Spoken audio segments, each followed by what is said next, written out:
I think with me, I'll always say I've built my, like, ironically, just braving it. I've built my career of braving it and just taking chances and risks to be where I am. So whatever you see me put out there, I'm already at peace with the value and the quality I think it holds.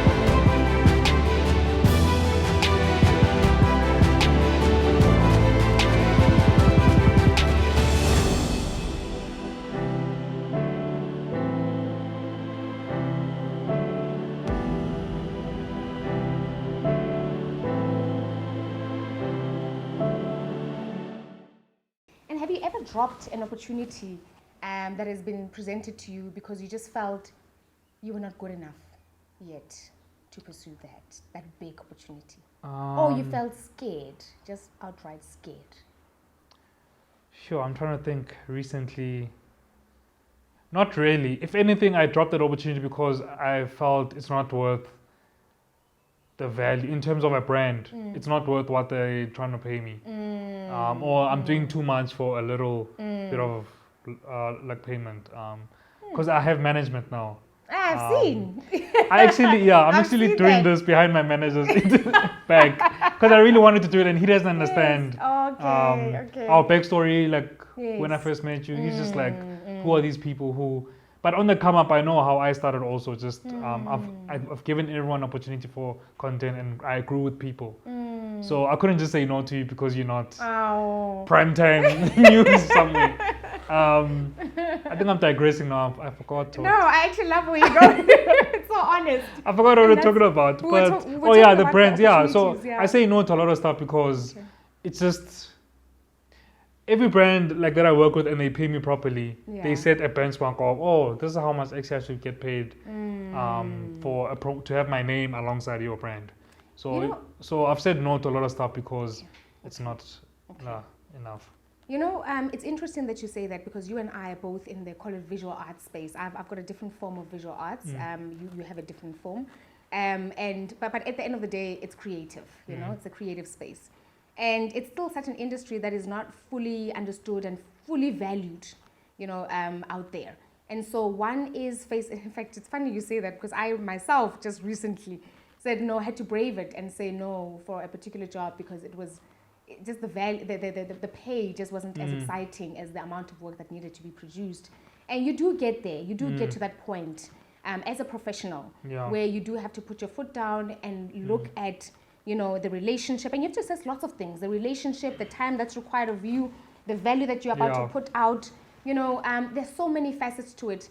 At which point did you get to that point? Because not everyone just wakes up there, you know. When did you realize, no, I actually have a lot to add to this situation and this is purely taking advantage of me. And no, I'm going to bravely say no. When did you get there?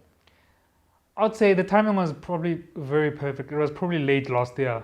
Oh, So okay. 2019, the jobs that were coming in. And that was before now, which I'd say is my biggest year in terms of not only of the nature of brands, but just the monetary gain also. So I feel like I said no at the right time. Okay. Because then I set a precedent.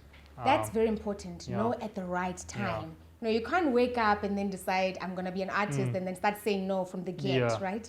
One has to build relationships. One has to build themselves as well to get to a point where you do realize that, you know, actually I bring a lot of worth and value, you know, and this is what that value looks like. And so I'm going to protect that value. Okay. All right. When the haters come, and surely they do come, do you have a statement that occupies your mind that protects you from that hateration? What is that mental talk that you have with yourself that reminds you of how powerful you actually still are, despite what people are saying or despite what's going on around you? I'll give you an example with mine. Mine is, if I haven't seen your 2.0, don't come for my 1.0. Really what I'm saying is I am starting out, and if you are going to come criticizing me, you have to have had yours produced, done, dusted, because you're going to come to me with constructive criticism, not just hurling insults when you don't have a 1.0 of yourself. So I am only going to listen to people who are at 2.0 giving constructive criticism to my 1.0. That's really what I'm saying. What is yours? What is the thing that draws you back to How yourself? do I compete with that? I think with me, I'll always say I've built my, like, ironically, just braving it. I've built my career of braving it and just taking chances and risks to be where I am. So whatever you see me put out there, I'm already at peace with the value and the quality I think it holds. Okay. And the mental chatter,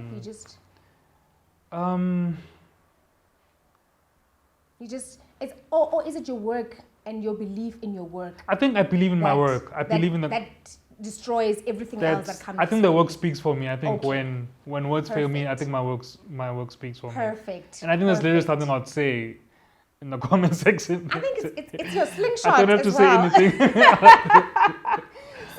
So your logo for Slaying Goliath is a slingshot. It's a slingshot, yeah. Which I absolutely love. I was like, that's how you're going to keep them quiet. Just use the slingshot. Exactly. And that's your artwork that speaks for you. Yeah. And it's never let you down, It's never. Wow. Yeah. Okay. All right. I believe, in fact, someone said this. Her name is Brené Brown. She is a researcher, storyteller, and she's in the US. And she said, unused creativity metastasizes.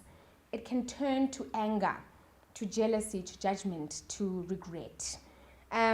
What is it about your creativity, David, that keeps you up at night? Is there anything that still concerns you about what you do? Sure. I feel it might sound narcissistic but I really feed off the energy of, okay, I've learned to accept that I have fans, of my fans and my audience. When I put out the work, just how they receive it, how they share it, I think that keeps me going. Again, it's like an analogy to a singer who loves performing live, because who knows her fans and her audience and what they love. I can feel tired, I can feel lazy, but if I know there's a piece of work I'm gonna do and I know it's gonna be well received by my core fans, that keeps me going. I mean, the unfortunate news of Mshota's passing today, for instance, I've had so many, and it's so sweet. Some people try to be so sensitive about it, but they ask me if I'm gonna do a piece about it to help my thinking, and I'm just like, it's my lunch hour. I'm just trying to eat right now. But when I get home now, I'll probably do a piece because it's someone who's inspired me also as a creative growing up. Her music, she did a lot for the Kwaito genre. Absolutely. So I think what keeps me going is the people who consume my work, Sure. because it's not just clients who have briefs and who want logos and etc. There's the other side also of just everyday people who just love consuming my work and sharing it. So the people who love my work. Yeah. It's interesting because so people actually hit you up and they're like, look, this is what's happened. Are you going to do this? It's always having to rise to the occasion. Yeah. Being present in the moment. Yeah. Listening. It's exactly what I said earlier on. Listening, following, and just braving it and just producing it. Definitely. And I've learned it's so natural for me now also, because I'm even more open now about when I don't feel like doing anything, not feel like doing a piece. Because recently Lewis Hamilton, the Formula One driver, I think he broke the record of the most titles won or something. Sure. And I was just tired. I didn't feel like, it was like a Sunday evening, I just wanted to sleep. And people were asking me about it. Put anything out there. And I'm more open now to be like saying now, I won't be doing a piece. So I'm more, it's not bad pressure. Yeah. I don't feel like, I have to do Every this. single time. Because I'm still an artist, sort of, I'll release when I want to, when I feel like it. So much is happening every day. We live in South Africa, so I don't do a piece every day, but so much happens every day. So I'm in a good space in terms of when I feel like just sharing work. Okay. Excellent. So, as you know, I've followed your work for quite some time, and I've seen you put out some amazing stuff. Amazing. And I've seen several public figures put out there, and I've patiently waited my turn. And I keep thinking, Lerato, it's just a matter of time now. It's just a matter of time. So I thought, no, man, let me inspire him and give him a visual reference, in case we're struggling. So my daughter and I drew this. Oh wow, I'm doing this. So my daughter and I did this. That's so and cute. This is Braving It. That's a little mic right there for mommy, and that's Mami Bob Yahaye, and that's She's Braving holding It. the tea. Yeah, That's beautiful. Yeah, so You deserve a piece from me. Oh, So I was please like, nag me on that. No man, I've been waiting. I'll surprise you soon. All right, guys, this has been amazing. David, you are phenomenal. Thank you. I You could as go well. on and on and on. And we should actually go on and on, but I think time is of the essence. I see the producers are letting me know. And I want to respect your time as well. But this has been so It's inspiring. really great. Thank you. It's one thing to see someone producing.